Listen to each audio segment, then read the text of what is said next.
Hey everybody, how you doing today? Welcome to another Tech Tuesday. Today I want to talk to you about choosing effects. Now, what we're going to do is I'm going to show you my pedal board again, and we're going to talk a little bit about the whys and whatnot of what I've chosen and why. Now, of course, this will not explain every reason why you should choose an effect or the effects you should choose. It's just going to be what I use. I'm using my Barnwood uke today, which is fully electric. It has no sound hole. The reason for that is I wanted you to hear what a pickup sounds like through the amp as well as through my effect board. Now, so just a quick little tour of the setup here. We've got my pedal board, which, as I mentioned to you in the previous video, shows you the different effects I've chosen in Preamp. And then I've got my loud box amp. Now this is a 2-channel amp, and I want you to notice that I've got both channels set identically, A and B. And the reason for that is that right now, using this little foot switch here, I'm going to switch my ukulele into channel B or channel A, as the case may be, so that you can hear and experience the difference in sound. Right off the bat, I want to show you, this is the sound of the ukulele just plugged in, nothing but the amp.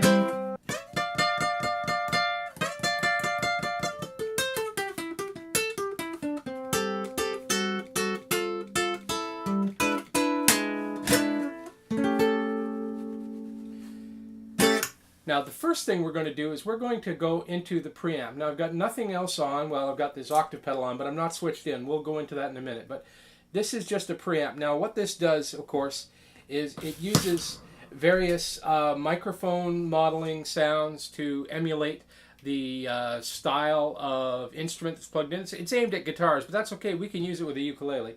It has an EQ section so I can adjust the tone up and down. It has a gain input so I can increase the gain of the ukulele. It also has a couple of other effects. Now, in this situation, I want to show you just by the patch that I've got here, the difference in sound. Now you hear how full that is now compared to the other one. I'll switch back so you can hear the difference.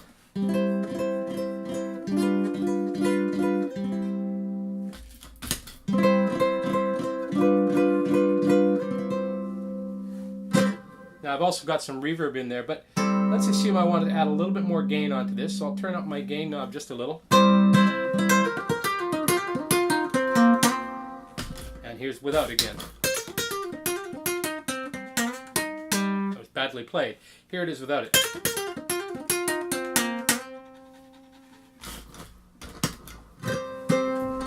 Now, the next thing I've got is my EQ here. So I've got bass, middle, and treble adjustments. So I can turn up the bottom end if that's what I want to hear more of.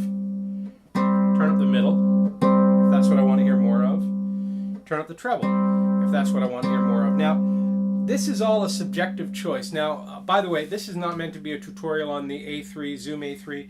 This is just what it does, and any preamp will give you similar controls in a different location. So, if I take a sound like this is my basic strumming sound. Say, what does that really need? Well, maybe it needs a little bit more bottom end because I want it to be big and full. That's good. Now, maybe my mids feel a little too pronounced, so I can scoop them back a little. I mean, if I take them right out, hear how it suddenly sounds really thin? Mids are the middle sound of it, so I'll maybe raise that up just a little, and then a little bit extra highs.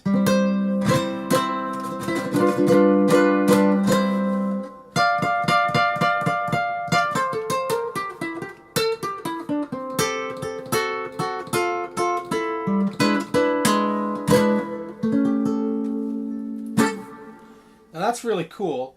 That reverb is maybe a little too much. Now I can use this wet dry to turn down the effect a little bit.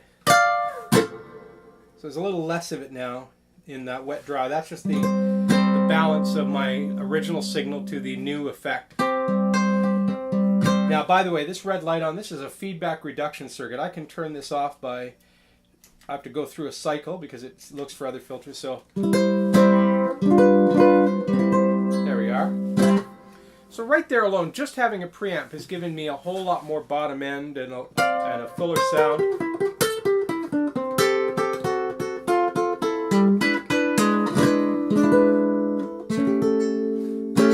But I kind of want to get, I want a little bit more leveling off. And that's where a compressor comes in. This is an MXR Dyna Comp. You can't quite see it for the tab there. And what a compressor does is it raises the lowest level of the signal up and it squashes the top down. It compresses everything into a solid bandwidth, and we can adjust sort of where that sits by use of the volume and the sensitivity here. Basically, by turning that compressor on, everything gets louder to a certain degree, but it also squashes down a little.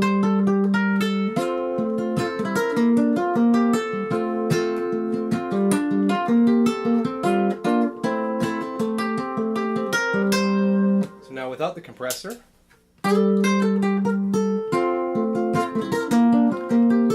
so you hear how those the lowest notes were much fuller sounding.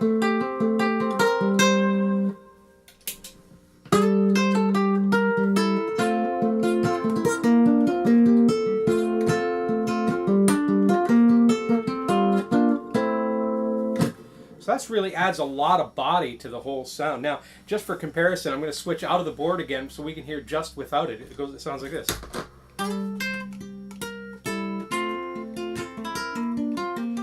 Remember, the amp is set identically, so this is all from the stuff that goes in before the amp.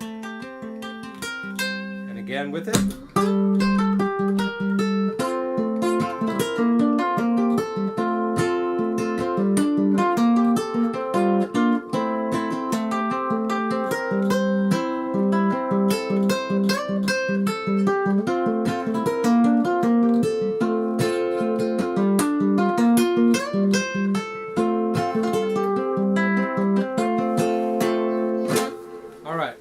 So now, I've got my basic sound together. I quite like this, but what I want to do, because I do my looping, which is my loop pedal, as you know, I want to have some different tones for soloing. So what I've got here is an overdrive pedal. This is a Soul Food overdrive from Electro Harmonics.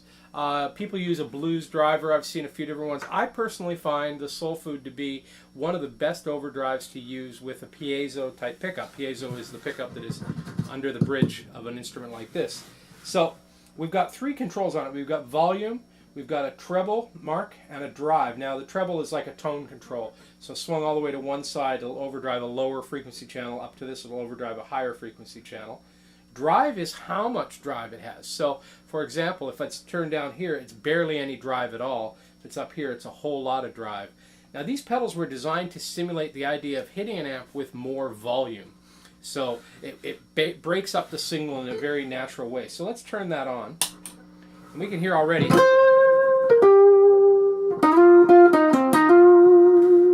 So that's quite a nice tone. I mean, I find that to be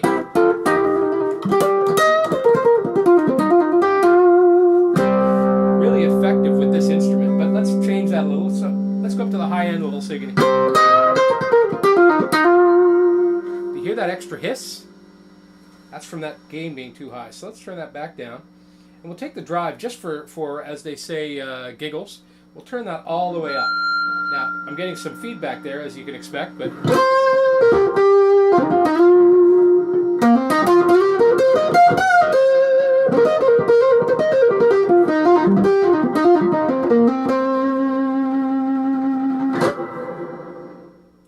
So that's kind of nice. And of course the volume, I can turn it way down, I can turn it way up.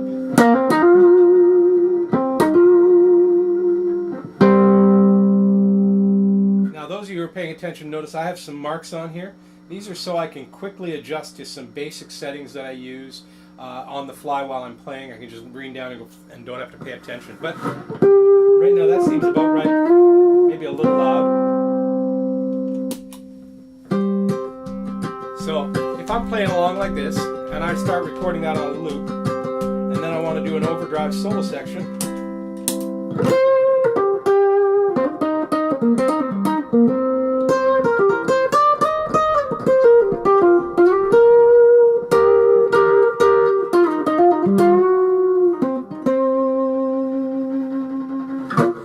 and just because that's the name of the game, let's compare that with no pedal board again. Direct sound from the amp.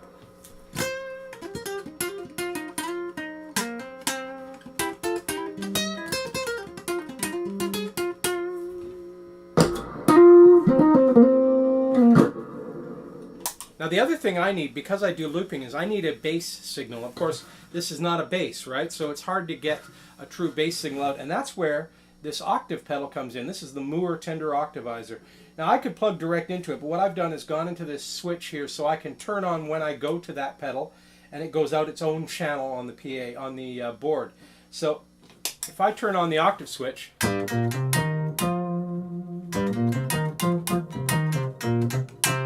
my ukulele now has all this body, sounds like a bass.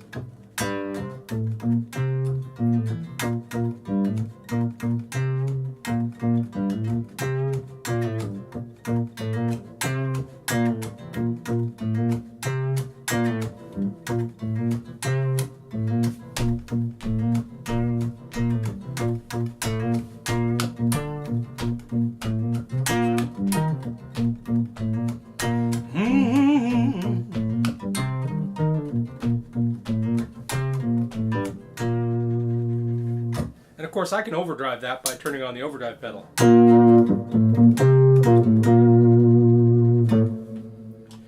Now in this situation the Moore is used as an octave pedal, but also you can see here it's got three knobs. It's got a sub, a dry, and an upper. Now if I turn down the sub and bring up the dry, that's as if I have no pedal on at all. But if I bring up just a little bottom end in it, it's like an EQ pedal, except I'm getting all that low note. And if I bring up the upper, it's like I have a 12 string.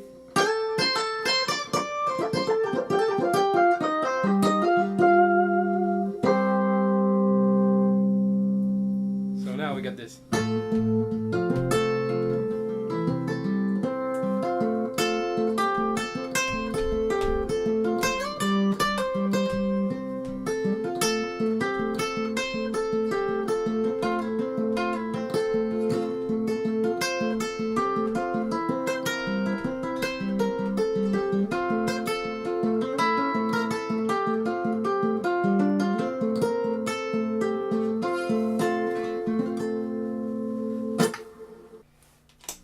That's a breakdown of my entire pedal board. Now, the one thing that this whole video has not covered is why you would choose certain things. Now, I hope with showing you a little bit about why I chose certain things, it gives you an idea. Now, not everyone is going to need the same thing, but let's imagine you're playing in a small ensemble. You've got a guitar player and a bass player, and you're this rhythm ukulele player, and it comes time for you to take a solo, if you're even going to take a solo. You can just sit there and, you know,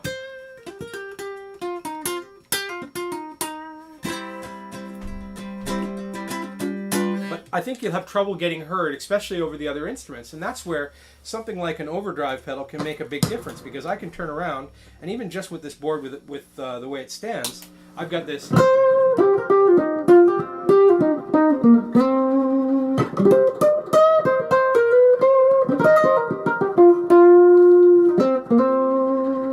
Now again, I'm using this to overdrive a little bit, but you don't have to. I could turn that overdrive way down. What I mainly have now is a louder uke. A louder uke with just a little bit of extra push. So I think that that kind of thing is really what you're looking for, is an opportunity to change up your tone to keep your sound interesting. So I hope you've enjoyed that video. I hope that this has been a little illuminating for you as to how to choose effects, or why you might choose effects. What do you think? How did this work for you? Is this something that made a little sense? Please tell me in the comments below. Now, this is just for my Patreon people, and I want to remind you that these videos are not being shared publicly. These are just for you. So thank you for being a part of my process here. Thank you for supporting me as I develop these. I want to know if these are suiting you, if these are interesting you. If you would rather me do musical tutorials, let me know in the comments below. Or are you enjoying the tech breakdown? This whole channel, this whole Patreon thing is all about you guys. It's about me giving you content that is specific to you, while I create content that is generic for everybody. And so that's what I want to know. Tell me what you think, and I'll see you guys next week with another regular video. Yeah, and that's it. Have yourself a great day. I go on tour next week on Wednesday, so you're going to start seeing some location shots again very soon. And I hope I can maintain this schedule. I cross my fingers that I've kept up with doing a video every week. That's my plan. So hopefully I don't fall off it too badly. In any case, I will see you soon.